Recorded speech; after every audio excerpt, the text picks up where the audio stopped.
नंदी, रास्ते से हट जाओ, मुझे अंदर जाना है। क्षमा करना भगवान, माता ने मुझे आज्ञा दी है कि जब तक मैं स्नान करूं तब तक महल में कोई भी ना आने पाए। मैं गौरा का पति भोलेनाथ हूं, ये आज्ञा मेरे लिए नहीं है।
नंदी ने मेरी आज्ञा का पालन नहीं किया, लेकिन वो बेचारा भी क्या करता, आखिर वो भी स्वामी भक्त है। मैं अब अपने मैल से अपना पुत्र उत्पन्न करूंगी जो मेरी आज्ञा पर खरा उतर सके।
दंड बालक, तुम कौन हो?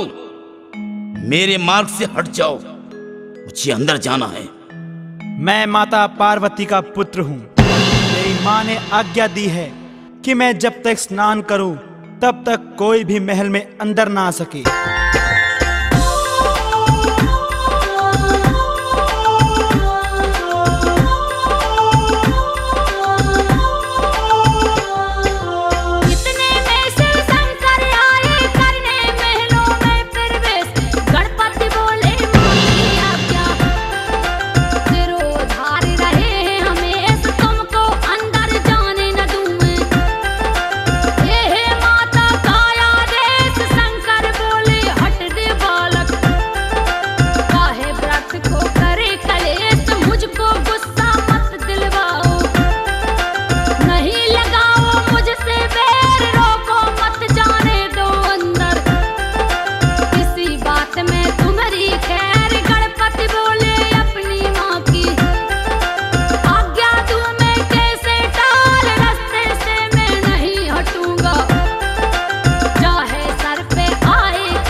अरे बालक, तुम नादान हो और फिर स्वयं शिव शंकर भगवान को अंदर जाने से मना कर रहे हो।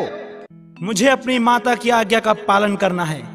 सूर्य इधर की अपेक्षा उधर से निकल सकता है, चंद्रमा अपना मार्ग बदल सकता है, लेकिन मैं रास्ते से नहीं हट सकता।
मूर्ख बालक, तुमने हमारी आज्ञा का पालन ना करके हमारे क्रोध को जगा दिया। तुझे इसका दंड अवश्य भुगतना पड़ेगा।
मेरा पुत्र निर्दोष था, तुमने इसके प्राण ले लिए। अब मैं आपसे न्याय मांग रही हूं, मेरे पुत्र को जीवित करें प्रभु। अगर मेरा पुत्र जीवित नहीं हुआ तो मैं भी अपने प्राण त्याग दूंगी, अपने प्राण त्याग दूंगी प्रभु। शांत हो जाओ गौरा, शांत हो जाओ। हाँ गौरा, अगर किसी ऐसे बच्चे का शीश लाया जाए जिसकी मां जन्म देने के उपरांत अपने बालक से मुख फेर कर सो रही हो, हाँ, अगर कोई उस बालक का शीश ले आए तो ये बालक जीवित हो सकता है।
पुत्रों, तुम दोनों में से जो भी भूमंडल की परिक्रमा 3 बार लगाकर पहले आएगा, वो ही प्रथम देव कहलाएगा।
हे पिताश्री, मैंने आप दोनों की 3 बार परिक्रमा कर डाली। अब आप ही बताइए, क्या माता पिता से भी बड़ा कोई तीर्थ है?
अपनी मुसीबत अपने आप बुला रहा है। आप ब्राह्मण होकर मुझसे वाद विवाद क्यों करना चाहते हो? थोड़ी देर बाद आ जाना। अब आप अंदर नहीं जा सकते और ना ही मैं जाने दूंगा।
एक बार कुबेर जी को अहंकार हो गया। भगवान भोलेनाथ को अपने यहां भोजन के लिए आमंत्रित करने आए। भोलेनाथ जी समझ गए कि कुबेर को धन का अभिमान हो गया है।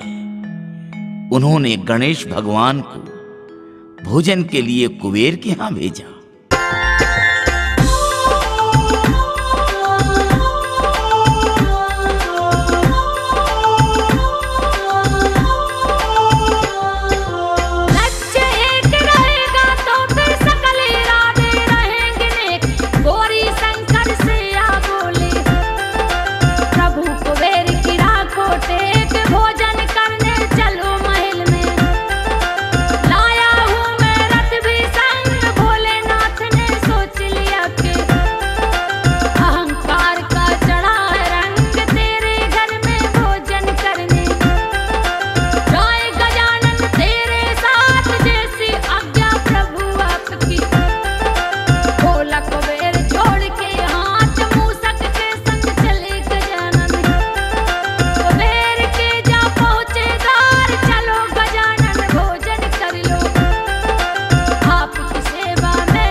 भोलेनाथ मेरी रक्षा करो प्रभु, रक्षा करो। क्या बात है कुबेर महाराज, आप इतने घबराए हुए क्यों हैं? हे भोलेनाथ, हे भोलेनाथ, मुझे क्षमा करना। गणेश भगवान का पेट तो भरता ही नहीं है, अब तो वो मुझे खाने की बात कर रहे हैं। हे भोलेनाथ दया करो, मुझे क्षमा करो प्रभु, मेरी रक्षा करो, रक्षा करो।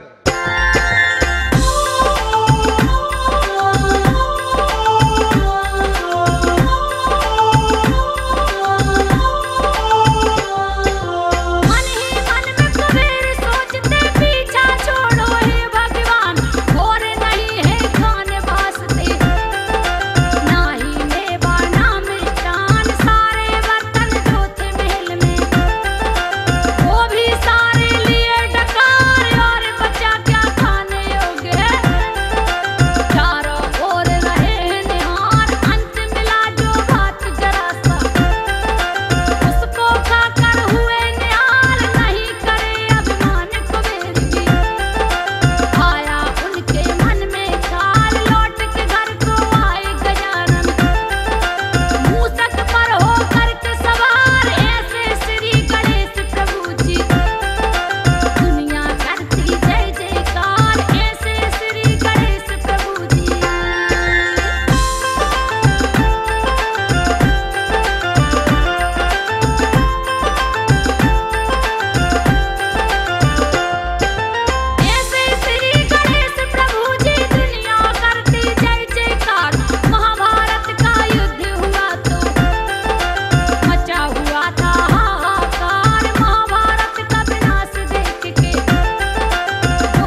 महर्षि वेदव्यास के मन में जिस भावना ने जन्म लिया वो कोई साधारण तो नहीं थी।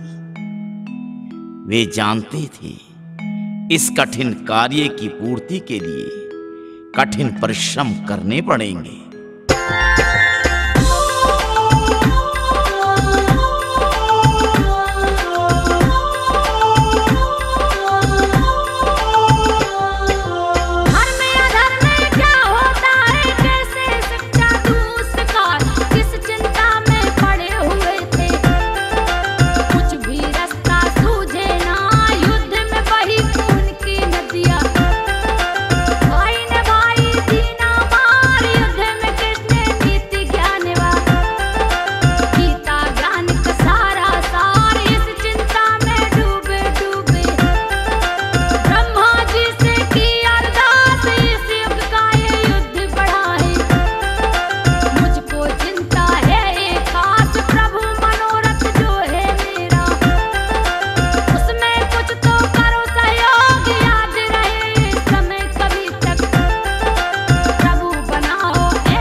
महर्षि वेदव्यास जी की ये प्रार्थना सुनकर ब्रह्मा जी स्वयं प्रकट हुए और व्यास जी के विचारों को सुनकर अति प्रसन्न हुए। फिर कहने लगे,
भगवान ब्रह्मा जी, आपने मेरा जो मार्गदर्शन किया है उसके लिए आपका जितना भी धन्यवाद करूं कम पड़ेगा। आज आपकी कृपा से ही मेरी बहुत बड़ी कठिन समस्या का निवारण हो गया है।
इस प्रकार ब्रह्मा जी के कहे अनुसार वेद व्यास जी ने श्री गणेश जी के हाथों महाभारत की रचना कराई थी। श्री वेद व्यास बोलते गए, वह गणेश जी श्लोकों को संशोधित कर करके लिखते गए। इस प्रकार प्राचीन ग्रंथ महाभारत लिखित रूप में तैयार हुई।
मुनिदेव के श्राप से कौच नामक गंधर्व कांपता रहा, लेकिन मुनि का दिया हुआ शाप वापस नहीं हो सका।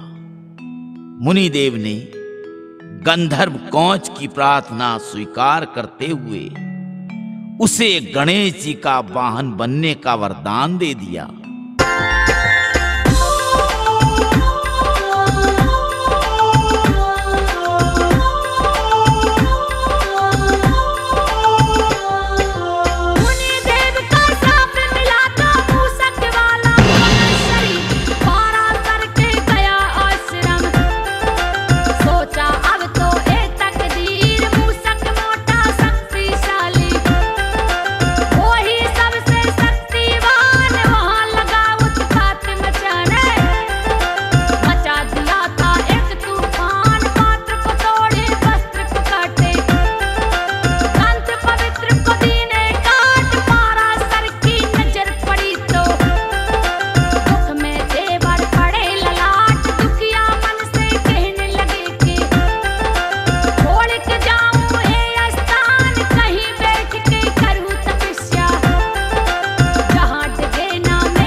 पराशर ऋषि के पुत्र गजमुख ने तेजस्वी सूर्य के तेज के समान अपना पासा फेंका तो सारे जगत में प्रकाश फैल गया। मुनियों ने अपना अपना स्थान त्याग दिया।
श्री गणेश जी का पूजन सबसे पहले किया जाता है।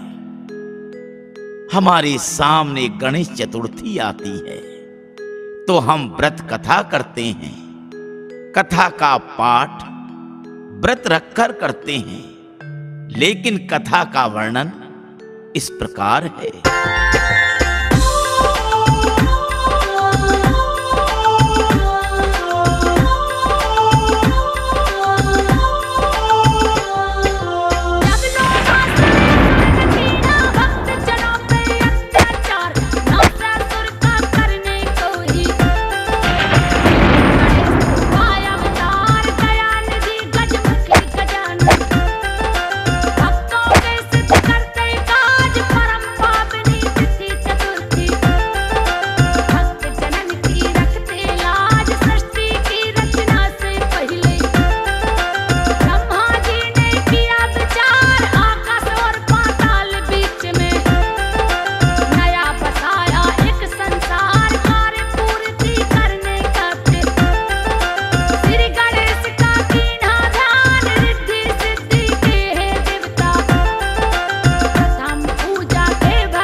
सिद्धि व सिद्धों के देवता, मैं इस सृष्टि की रचना का वरदान चाहती हूँ।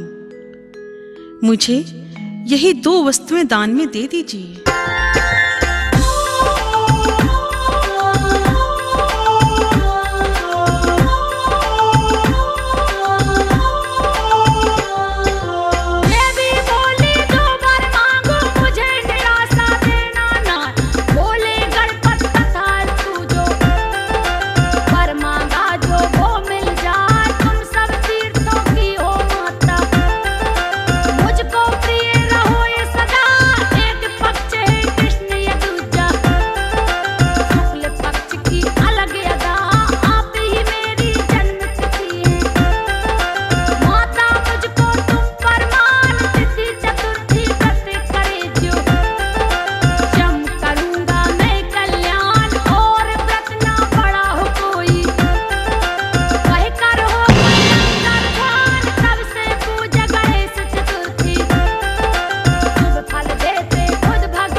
गौरी पुत्र श्री गणेश भगवान सबका मनोरथ सफल करने वाले हैं, सिद्धों को भी सिद्धि देने वाले हैं। भगवान वक्रतुंड 12 नामों से पूजित होते हैं तथा भक्त जनों को अभिष्ट फल देते हैं।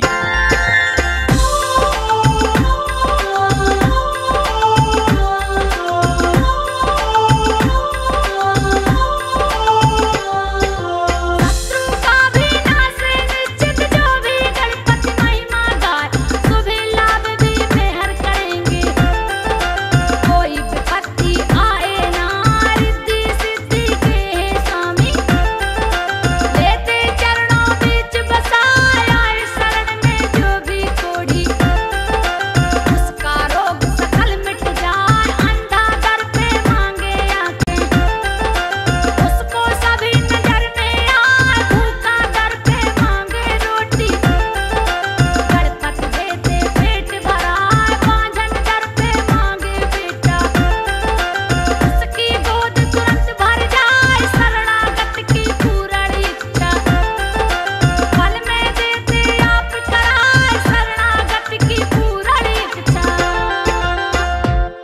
भगवान गणेश जी के चरणों में बैठकर जो भी 12 नाम लेता है, जो कि इस प्रकार हैं: गणपति, विघ्नराज, लंबतुंड, गजानन, दैमातुर, हिरंब, एकदंत, गणधिप, विनायक, चारुकर्ण, पशुपाल और भावात्मज, ये नाम सर्व सुखदायी हैं।